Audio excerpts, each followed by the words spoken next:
Hey guys, it's Stacy. I was having a little difficulty finding my camera, but I found it. So guys, just quickly, I wanted to come on. I do have a video walkthrough that I did yesterday. I'm going to upload it a little bit later this evening, probably in the same format. But I wanted to come on and just talk about purchasing a home. I got a call this week from a young man who said he had about $1,000 in his bank account and he wanted to buy a home. And I said, okay, so let's talk about the three things that you need to buy a home. And they are some income. You need to have an income, and VA benefits qualify. So do Social Security, disability, and so does Social Security. And pensions, of course. You also need to have some money in the bank. So you need an income, money in the bank. And the last thing you need is decent credit. And what is decent credit?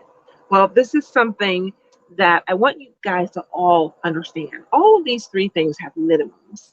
So credit, let's start with credit. So around 640, 650 is good credit.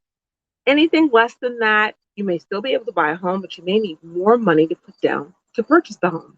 It's that simple. Now, the job thing. If you've had a job for 6 weeks and you had a previous job that made less money, well, I think the lender is going to qualify you based on that previous job. So just think about timing and income changes. The next thing is some money in the bank. I like to see some money in the bank, and that really depends on what you're going to qualify for in a mortgage.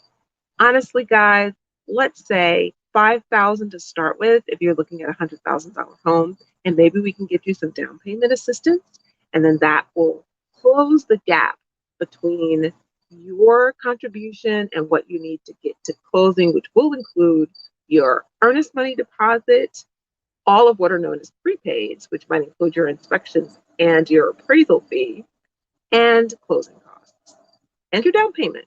So I want you guys to know that you need some money in the bank, and getting down payment assistance is not as difficult as you might think. You can always get a gift from a family member. And let's talk about down payment assistance programs. So in the state of Pennsylvania, there is something called the Pennsylvania Housing Finance Agency, and they have a loan called K-FIT loan. Now, I don't know what the K stands for, I don't remember, but the FIT portion stands for free in 10 years. And that means you get a loan from the Pennsylvania Housing Finance Agency for your down payment, towards your down payment and your closing costs. And in 10 years, it goes away. You pay no interest, you pay no payments on that loan, but that becomes a way for you to afford a home right now. Right now. Here's the last thing I want to say about this, guys. If you have issues with your credit, fix your credit. If you don't have credit and you're young, or even if you're older, work on getting good, sustainable credit.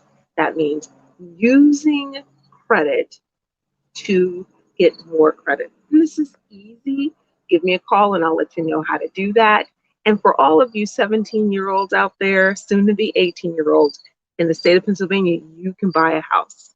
I want you to buy your first house within the next year of turning 18. within 1 year of turning 18. I want you to save as much money as possible, learn how to be disciplined, learn how to save as much as you can, get a grant, get a K-FIT loan, but I want you to buy property. I want all of us out there to understand that property is the easiest way to wealth. But you have to start by being disciplined and qualifying for a mortgage. Of course, you can do it and get with cash, but most of us can't do that. All right, guys, if you have any other questions about how to get a mortgage, where to start, and of course, if you've had any troubles with your credit, I can help you with that too. All right, guys, have a great day.